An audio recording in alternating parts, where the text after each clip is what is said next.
जैसे कि एक छोटी सी जगह पर, एक छोटी सी जगह है, स्टेरिली है, छोटी सी जगह मतलब कंफर्टेबली छोटी जगह है, उसमें 50 हॉस्पिटल और नर्सिंग होम्स है। तो क्या आप समझती हैं कि ये पैरामीटर्स पूरे कर रहे होंगे? मैं किसी एक की बात नहीं कर रहा हूँ, मतलब अगर इतने छोटी जगह पे इतने बहुत सारे हैं तो क्या पैरामीटर्स पूरे कर रहे होंगे?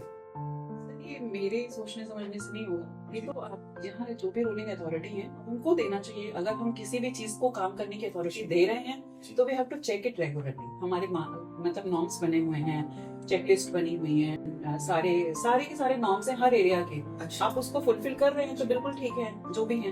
ये वकील साहब ये बताइए कि अगर उस पैरामीटर्स के अगेंस्ट मतलब पूरी फुलफिल ना करके भी किसी कोई काम कर रहा है, कुछ प्रोफेशनल नेग्लिजेंस का कोई कैपिटल लॉस भी नहीं हुआ है, कोई किसी की डेथ या किसी का कोई साइड इफेक्ट प्रूव भी नहीं हुआ है, लेकिन वो पैरामीटर पूरा नहीं कर रहा है, अब किसकी जिम्मेदारी? हर की मैं बताता हूँ, सीएमओ रजिस्ट्रेशन ना बहुत जरूरी है।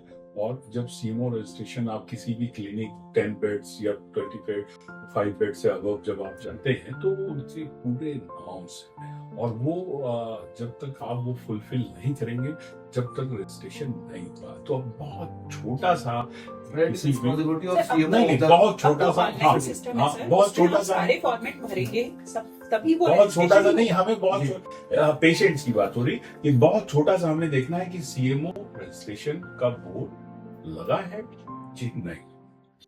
आपकी डॉक्टर साहिबा, ये महिला केयर सेंटर, ये क्या है महिला केयर सेंटर?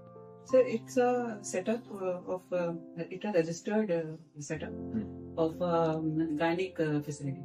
मतलब ये मतलब स्त्रियों की संबंधित समस्याओं कुछ चैरिटेबल भी है इसमें? नहीं, it's not, it's a private. नाम से लगता है थोड़ा नहीं सा सर, ये है तो प्राइवेट। महिला केयर सेंटर। अच्छा, तो आपने भी, आपका भी रजिस्ट्रेशन होगा? जी बिल्कुल। तो आपका रजिस्ट्रेशन पैरामीटर्स के साथ जी होगा बिल्कुल, आपका रजिस्ट्रेशन। बस।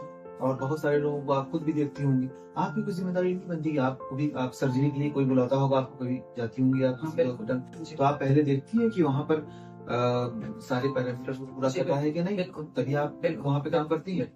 अगर वो नहीं कर रहा है तो आपकी भी सर जिम्मेदारी मैं होगी। मेरे सीधा का सीधा मेरे ऊपर है। अगर आप नॉर्म से काम कर रहे हैं और अगर मैं कोई मेडिकल उसमें हूँ फील्ड में, तो मुझे पता होना चाहिए कि मेरे अपने लिमिटेशंस के दायरे में क्या है और कहाँ से मैं ये काम नहीं कर सकती हूँ। मैंने आपको बार बार बोला, अगर ट्रेंड बंदा है तो वो उसको अच्छी तरह से जानता है कि इसको हमें ये काम करना है या ये नहीं करना है। ठीक है, यहाँ तक हम इसे सही कर रहे हैं, यहाँ तक गलत कर रहे हैं। ऐसे तो दुनिया में बहुत सही और गलत कर रहे हैं, ज्यादा क्लिनिक्स हो रहे हैं, उसके लिए भी आप कह सकते हो, लेकिन इसके लिए गवर्नमेंट का अपना रूल्स होना चाहिए। जैसे होता नहीं है कि इस लिमिट्स के बाद ये चीज फिल हो गई है, इससे ज्यादा होगी तो हम नहीं देंगे। अच्छा, तो ऐसा कोई क्राइटेरिया होना चाहिए गवर्नमेंट की साइड से कि जिसमें अपनी चीजें हों, उनका अपना नॉर्म्स हो कि भाई इस शहर में इतने क्लिनिक्स हो गए हैं या इतने हॉस्पिटल हो गए, इसके बाद हमें नहीं देने हैं, तो वो पूरी, उनकी अपनी हाँ, लिस्ट होनी चाहिए। पूरी और उसमें कौन एलिजिबल है, कौन सबसे ज्यादा एलिजिबल है, किसको हमें क्या देना चाहिए, वो पैरामीटर्स तो उन्हें चेक जितनी करना बातें हो रही हैं सभी में सबसे ज्यादा जो सवाल उठ रहे हैं अभी एमसीआई के ऊपर उठ रहे हैं। देखिए एमसीआई वो सीसीटीवी कैमरा लगा बैठा नहीं बैंक साहब, किसी सब जगह वो हमारे अपने इथिक्स, हमारी अपनी जो ह्यूमंस के प्रति जो हमारी बनी एक्टिविटीज है, जो हमारे ह्यूमन राइट्स हैं, वो होना चाहिए। जैसे आपने कहा कि ह्यूमन राइट्स होने चाहिए, बिल्कुल हमारा ह्यूमन राइट्स है, अच्छा ट्रीटमेंट हमारा राइट है, साफ पानी हमारा राइट है, बढ़िया हवा हमारी राइट अगेंस्ट गवर्नमेंट है ना, ये राइट आपके डॉक्टर्स के लिए नहीं है। देखिए फिर मैं वही कह रहा हूँ ना, डॉक्टर्स के लिए तो एमसीआई ने एक लॉ बना दिया है ना, कंज्यूमर कोर्ट में भी की है। और आप सीसीटीवी नहीं लगाए हैं, यानी मॉनिटर नहीं कर सकती। हाँ, इतना मॉनिटर तो नहीं हो सकती, ये तो सरप्राइज करती है और इथिक्स अपने कुछ जगा के रखती ये भी शक होता है कि जब पढ़ते हैं, हॉस्पिटल्स बढ़ते हैं, तो वहाँ पर डिसीज भी बढ़ते हैं। जैसा नहीं, देखिए जैसे मैं आपको बताऊं कि झोला छाप डॉक्टर्स जो है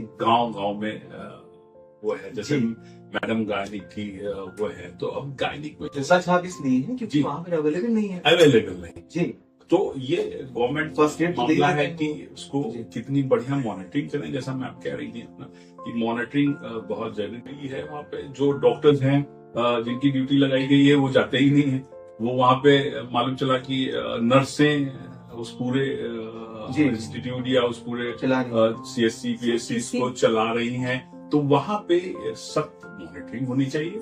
एंड सम आपने सर्जरी की बात हर एरिया में रूल्स का कुछ मतलब होता है, चाहे वो रोड रूल्स हों, चाहे वो लॉ रूल्स हों, चाहे वो कोर्ट के रूल्स हों। सर रूल्स के अगेंस्ट कुछ भी नहीं होना चाहिए। ये कह अगर पीछे नहीं छुड़ा नहीं सकते तो ना, हम मैं छुड़ा हमारी भी नहीं रहे हैं। अभी वकील साहब ने कहा था डॉक्टर साहिबा की consultancy fees should be fixed. जी। सर तो वी एग्री। सर वकालत की फीस हाँ। फिक्स है मैं बताऊं सर, फिक्स है। इनकी मैं- फीस से कितनी फिक्स है? बताएं देखिए, वकालत की फीस किसी वकील को भगवान और इस नोबेल तो प्रोफेशन भगवान नहीं, का क्या जो- मतलब है? पहले- इंसान आप- को- मैं दूसरा भी बता रहा हूँ कि वकील की फीस तो नहीं है फिक्स, जी। लेकिन वकील आपको 500 रुपए में भी और 5000 में भी, लेकिन यहाँ फिर जो लाख बच्चे रुपए में? हाँ नहीं, यहाँ 50 रुपए में। मोस्टली डॉक्टर्स जो है जी।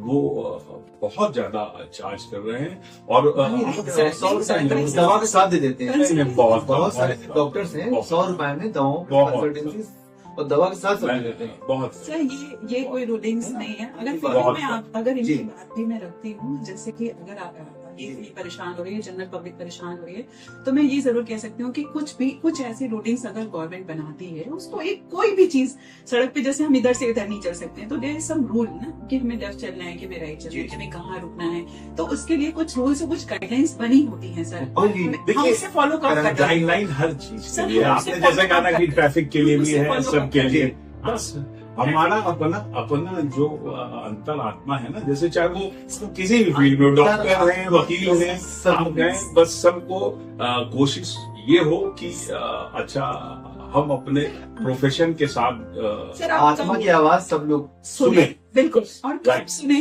ये भी होता है जी। कौन सुन रहा है कौन नहीं सुन रहा है। हम तो अपने टर्म्स एंड कंडीशन, देर हो रही है तो हम लाइन क्रॉस कर देते हैं, अब नहीं कर रहे हैं, क्यों सर? जी आजकल नहीं कर रहे हैं, पेनाल्टी हो गई। पेनाल्टी हो गई ना सर। तो ये फीस जो कंसल्टेंसी फीस का रिस्ट्रिक्शन या फिक्सेशन हो सकता है, तब हो सकता है जब ये सारे जो ऑर्गेनाइजेशन है, सारे जो हिरार्की है वो हो जाए नेशनलाइज, सर तब हो आप सकता है। सोचो शॉप्स हैं, अगर आप जब रोड्स पे जो शॉपें हैं, जी, जब जी। आप आते हैं, रूल्स आते हैं, हट जाती है ना, रोड्स की जी, शॉपें जी। हटाई जाती है ना, तो आप भी कचरा समेटो ना। अगर आप गवर्नमेंट इस रूलिंग पे करती है तो वो नहीं, चीजें हटाए। कंसल्टेंसी फीस तो Rules फिक्स करनी आने सकती है जब नेशनलाइज हो जाए। नेशनलाइज हो जाएगा तो फिर डॉक्टर्स को उस अच्छा, लेवल पे अगर पहुंचने के क्वालिफाइड लिए लेवल तो बंदा ऐसे खाली भी तो नहीं बैठेगा। जी, तो आपको आवाज उठानी चाहिए कि health is the primary right of the human of citizen. तो ये है, तो it should article be 21 it should be Indian constitution का आर्टिकल Nationalized. 21, 60, 70 सब बातें कह रहा है, और ये स्टेट्स की जिम्मेदारी है हमको बेहतर डॉक्टर देना, बेहतर लीगल एक्ट वो उसमें बेहतर अगर डॉक्टर वकील देना। वकील अगर नहीं मिलते, कोई अंदर है या वहाँ है, जी। तो वो मुफ्त विधिक सेवा केंद्र है, मुफ्त गवर्नमेंट एडवोकेट कसाब को जो वहाँ पे टेररिस्ट वो तो एक दिया जाता है। नहीं, एक वकील दिया जाता है और फ्री ऑफ कॉस्ट दिया जाता है। मैं यही कह रहा हूँ कि मैडम ने जैसे कहा ना कि बढ़िया अगर आप लेंगे, बढ़िया फैसिलिटी लेंगे तो बढ़िया उसमें आपको करना पड़ेगा। तो हम 5 स्टार कल्चर, कोई एक पेशेंट ये थोड़ी कह रहा है कि आप हमको बहुत वहां से एस्केलेटर पे ले जाइए, और हमको अच्छा ट्रीटमेंट चाहिए, अच्छा इंजेक्शन चाहिए, अच्छी दवाई चाहिए। और जैसे मैं आपको स्टंट्स के बारे में बता दूं, कुछ जब पेशेंट्स जाते हैं, अब स्टंट्स के रेट कहाँ किसी दुकान में मुझे मालूम है, मैं being advocate, being a consumer activist, being वो मुझे नहीं मालूम है कि कितने का है वो। तो आपने प्रेफर किया कि 4.5 लाख वाला लगा लीजिए, वो तरीके के। तो ये इसकी रेट लिस्ट कहाँ है, किस क्योंकि बहुत क्वालिटीज की अरे क्वालिटीज तो कुछ तो आप तो जाएंगे। आपने आपने क्या लगाया ओटी में, आप जाएंगे, आपकी मदर में ऑपरेशन हो रहा है, आप ओटी में जाकर भरोसा करना पड़ेगा। तो यस, किस पे भरोसा करना पड़ेगा? अब आप पर भरोसा नहीं, इस पे भरोसा पर भरोसा करना है। एडवोकेट के लिए तो आप वहां आ जाएंगे कि वो बहस कर रहा है कि नहीं कर रहा है, आपके सामने पूरा मुकदमा चलेगा, आप समझ लेंगे। हम ओटी में नहीं जा सकते, नहीं, आपको किस तरह से मुकदमा तैयार करना है, तो ये आपका है। वो आप तो देख रहे हैं, देख भी रहे हैं, और आप आर्ग्यू सुन भी सकते हैं। कोई ऐसा नहीं, सुप्रीम कोर्ट तक में जो अच्छा, क्या सर्जरी में भी अलाउड है कि वो पेशेंट को कोई अटेंडेंट आ सकता है? नहीं सर, ऐसे Technically- सर्जरी में जनरल पब्लिक तो ऐसे नहीं अलाउड होती है ऐसे कैसे? Attendant। क्योंकि सर स्टेलाइजेशन ना, का मैटर है, बहुत सारी हाँ, चीजें हैं। sterilization ऐसे ही तो- नहीं हाँ। होता है कि किसी को भी अंदर कर दिया जाए जी जी। और आप देख भी नहीं सकते कि Believe। आप सिर्फ मतलब कोई बिलीव भी करना है हमको। Believe। इसीलिए हम इसीलिए भगवान कह रहे हैं कि हम आपके हाथ में, आपने एनेस्थीसिया कितना दिया, कितनी ग्राम दिया, कितना ग्राम जी, नहीं जी। दिया, मेरी पूरी जिंदगी आपके हाथ में है। हम आपके पास बेहोश ओटी के अंदर पड़े